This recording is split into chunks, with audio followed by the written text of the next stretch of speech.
It was one of those quiet evenings when the sky felt heavy with secrets.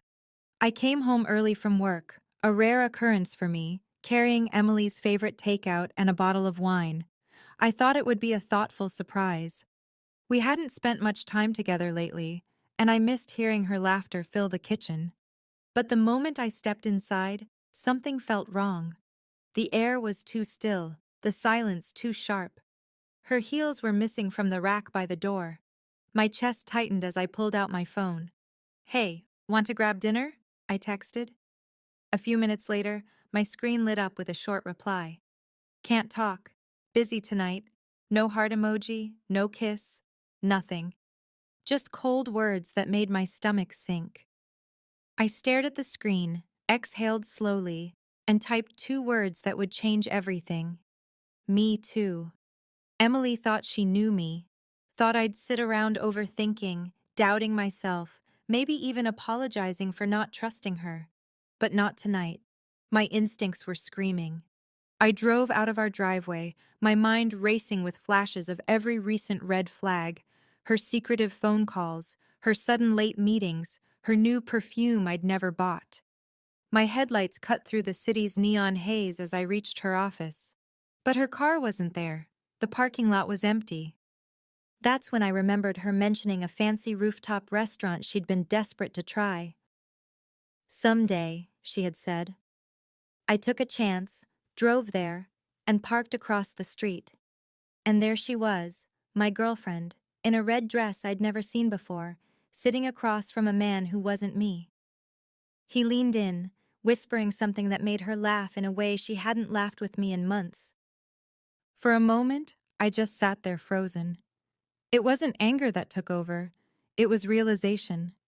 Every lie she'd told suddenly connected like puzzle pieces.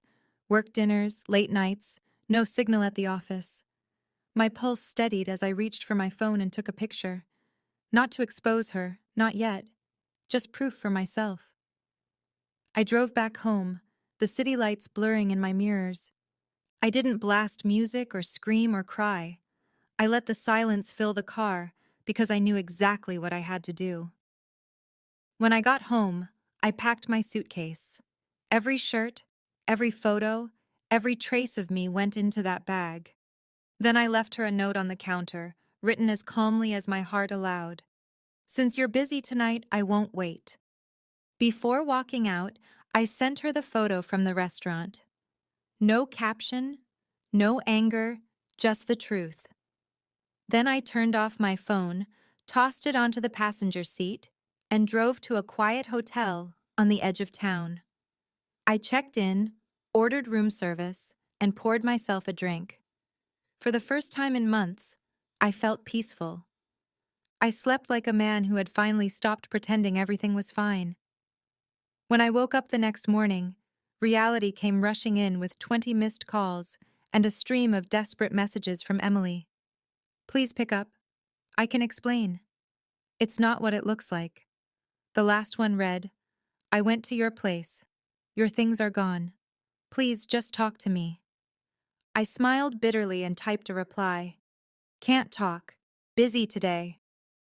Then I turned my phone face down and went back to my breakfast. Later that week, Emily showed up at my office. Her makeup was smudged, her eyes red from crying. "Please, we need to talk," she whispered, her voice shaking.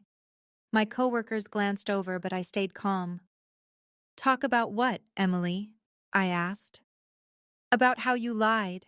About how your meetings were candlelight dinners." She broke down, trembling. "It wasn't serious," she pleaded. "I was just confused." I raised my hand to stop her. "No, Emily, you were careless. You gambled with something real and lost." The look on her face told me she hadn't expected me to be this composed. Maybe she thought I'd beg. Maybe she thought I'd fight for her. But I was done fighting for someone who had already walked away emotionally. Weeks passed, and I moved on quietly. She kept sending messages, long emotional paragraphs about her mistake, about how that night meant nothing, about how much she missed me. I didn't reply to any of them. One evening, I received a photo from her, the same rooftop restaurant where I'd seen her. The caption read, "I can't go back here anymore. It reminds me of what I lost." I looked at the picture, then at the smiling woman sitting across from me. A new colleague I'd grown close to. Someone genuine. Someone who didn't play games. I put my phone down, smiled softly, and said, "Let's order dessert." Months later, I heard Emily had quit her job and moved out of the city. Rumor was the man she'd been seeing ghosted her after realizing she wasn't as single as she claimed. Life has a way of teaching lessons you can't escape. As for me, I built something new. A life without half-truths, without waiting on empty promises. Now, whenever I think back to that night and the message that started it all, "Can't talk, busy tonight," I can't help but smile. That text didn't just reveal who she was, it reminded me who I am. And my reply, "Me too," wasn't just a comeback. It was closure. The quiet, powerful kind that doesn't need revenge or anger, just peace.